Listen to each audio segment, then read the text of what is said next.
हद से ज्यादा एतबार ही अक्सर सजा देता है। जी हाँ, हद से ज्यादा एतबार ही अक्सर सजा देता है। ये वक्त ही है जो अपनों को अजनबी बना देता है, बिल्कुल वैसे ही जैसे मिड कैप या स्मॉल कैप स्टॉक्स, जो कुछ टाइम पहले तक इन्वेस्टर्स के फेवरेट थे, लेकिन आज उन्होंने अपना रुख बदल दिया। अगर आपने 2023 या 2024 में मिड कैप या स्मॉल कैप स्टॉक्स या फंड्स में पैसा लगाया, तो पिछले 2 साल में कोई मीनिंगफुल रिटर्न नहीं बनी। Lakhs of investors are feeling this pain, ना प्रॉफिट ना कॉन्फिडेंस, और सबसे चुभता हुआ सवाल, अब आगे क्या करूं? होल्ड, एग्जिट या वेट? आज के इस वीडियो में मैं आपसे कोई इमोशनल एडवाइस नहीं, but will share a practical framework with all of you, with the help of which you can decide easily कि आपकी सिचुएशन में क्या सही है। मैं हूं Vishal Takiyar, your guide in the journey from confusion to clarity in the world of investment. अगर अभी तक आपने ये चैनल सब्सक्राइब नहीं किया, तो रेगुलर वीडियोस पाने के लिए सब्सक्राइब करें। कमेंट बॉक्स में फीडबैक जरूर दीजिएगा। This video is for education and information purpose only.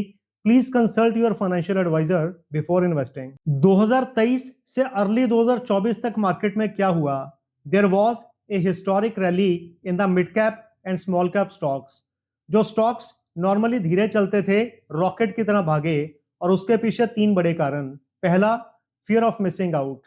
नए इन्वेस्टर मार्केट में आए और उन्हें लगा अगर अभी नहीं लिया तो चांस मिस हो जाएगा। दूसरा, record SIP flows. With every passing month the SIP inflows they were increasing, और यह पैसा मिड कैप और स्मॉल कैप में डिप्लॉय हो रहा था। तीसरा, वैल्यूएशन स्ट्रेच। एक एग्जांपल से समझिए, किसी कंपनी का प्रॉफिट 10% बढ़ा और उसका शेयर 70% बढ़ गया। क्लियरली प्राइस रियलिटी से आगे भाग रहा था। बिल्कुल वैसे ही जैसे कोई स्टूडेंट 60 मार्क्स का परफॉर्मेंस दे और उसे 95 मार्क्स मिल जाएं। ये कुछ टाइम के लिए तो चलेगा, पर हमेशा नहीं। इसलिए करेक्शन वॉज इनएविटेबल। मार्केट ने पैनिक में क्रैश नहीं किया, मार्केट ने टाइम लिया, और आज जो हो रहा है that is called valuation reset. 2024 के एंड तक कई स्मॉल कैप कंपनीज का पी रेशो 35 से 40 तक चला गया, जो आज ग्रेजुअली 28 से 30 की रेंज में आ गया। ध्यान से समझिए, प्राइस ज्यादा नहीं गिरा, लेकिन कंपनीज की अर्निंग्स बढ़ रही हैं, and this process is called earnings catch up. इस प्रोसेस में प्राइस ज्यादा नहीं गिरता, बल्कि कंपनी के प्रॉफिट्स कंपनी के प्राइस को जस्टिफाई करने लगते हैं। तो आज जो विजिबल है वो क्रैश नहीं, that is the cooling phase of overheating. और याद रखिए, इतिहास इस बात का गवाह है कि ऐसे फेजेस के बाद ही सस्टेनेबल रैली बनती है। If your portfolio is not moving for the last 2 years, तो प्रॉब्लम स्टॉक्स में नहीं, टाइमिंग और साइकिल में है। आइए वो समझे 3 रियल रीजंस जिसकी वजह से योर पोर्टफोलियो स्टक। तो पहला reason, entry at the peak valuation. आपने अच्छी कंपनी ली लेकिन महंगे प्राइस पर। एक एग्जांपल से समझिए, आपने किसी कंपनी का स्टॉक 100 रुपए में लिया, लेकिन उसका एक्चुअल फेयर वैल्यूएशन 70 रुपए था। इस कंडीशन में 2 चीजें हो सकती हैं। पहला, कंपनी का स्टॉक प्राइस गिर के 70 पे आ जाए, और दूसरा, कंपनी का शेयर प्राइस 100 पे अटका रहे जब तक उसका प्रॉफिट ग्रो करके 100 के शेयर प्राइस को जस्टिफाई ना कर दे। And both the cases are quite frustrating for the investor. Reason two, liquidity concerns. Mid caps और स्मॉल कैप्स, इनका सबसे बड़ा fuel liquidity. With the ever rising SIP, money was being deployed into mid caps and small caps, और result price increase. लेकिन अभी market में liquidity quite slow because of high interest rates. दूसरा, global uncertainty. और तीसरा, investor का risk appetite कम हुआ, और इसका result, funds are being shifted to the safer places. तीसरा reason, rotation for large caps. Market में पैसा कभी एक जगह परमानेंटली नहीं स्टे करता। Smart money it rotates. Last phase में मिड कैप्स और स्मॉल कैप्स देवर स्टार्स, लेकिन इस बार स्पॉटलाइट लार्ज कैप्स पर, क्योंकि relative valuations are better there, और during the uncertain times investors they do prefer the stable companies. Markets जब confuse करें तो investors they give extreme reaction. तो पहला एक्सट्रीम रिएक्शन होता है पैनिक सेलिंग, मतलब फियर में आके सब सेल कर देना, वो भी तब जब मार्केट ऑलरेडी गिर चुकी हो। दूसरा एक्सट्रीम रिएक्शन, ब्लाइंड एवरेजिंग, मतलब हर गिरावट पे बाय करते रहना without any strategy. Your averaging is only then powerful, पहला अगर कंपनी स्ट्रांग हो और दूसरा अगर एलोकेशन अंडर कंट्रोल हो। ब्लाइंड एवरेजिंग का मतलब कैचिंग ए फॉलिंग नाइफ। एक एग्जांपल से समझिए, एक स्टॉक टोटल पोर्टफोलियो का 10% होना चाहिए, लेकिन एवरेजिंग करते करते अगर वो 40% तक चला गया, अब अगर फर्दर स्टॉक गिरे तो पूरे पोर्टफोलियो को हिला देगा। याद रखिए, एवरेजिंग प्राइस जरूर कम करती है बट रिस्क को भी बढ़ाती है।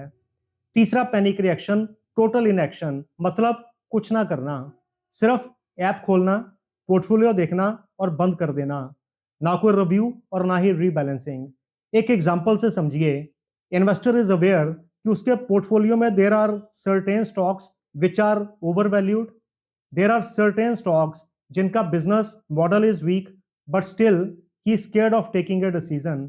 याद रखिएगा, uncertain investor is more dangerous than the uncertain markets. Smart investors market को कंट्रोल नहीं करते, वो अपने पोर्टफोलियो को कंट्रोल करते हैं।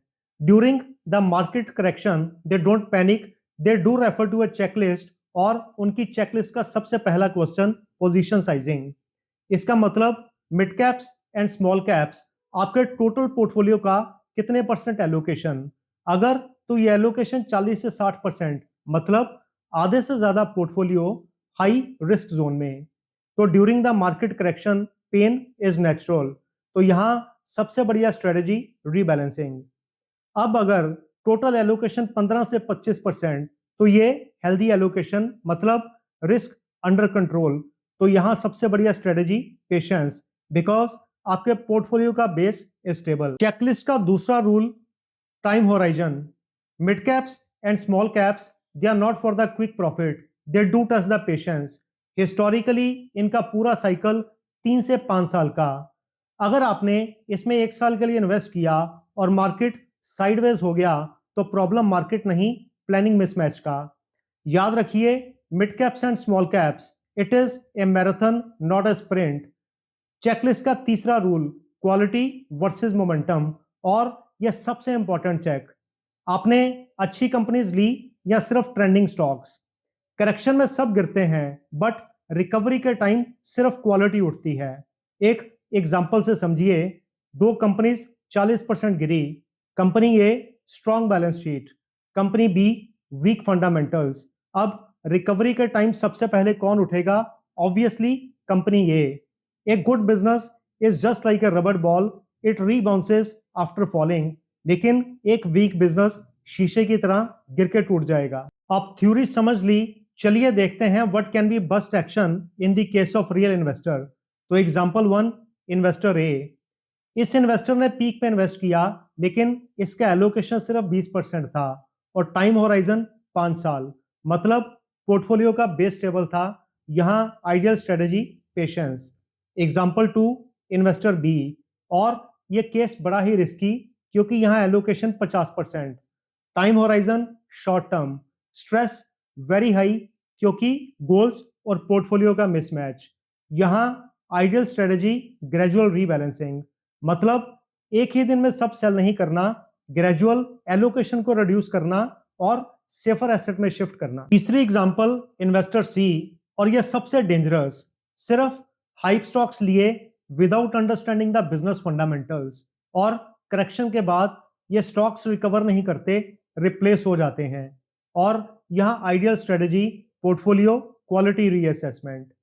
मिड कैप्स और स्मॉल कैप इन्वेस्टिंग का simple rule, high returns they do come after a waiting period. 3 बातें याद रखिए, इमोशनल डिसीजंस अवॉइड करें, दूसरा पोर्टफोलियो डिसिप्लिन बनाए रखें, तीसरा थिंक लॉन्ग टर्म।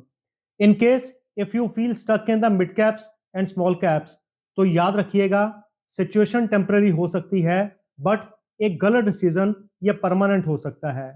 तो मार्केट पे कभी रिएक्ट मत कीजिए, मार्केट को समझकर उसे रिस्पॉन्ड कीजिए। I am sure you will definitely like this video. Comment box में फीडबैक जरूर दीजिएगा। Thank you so much.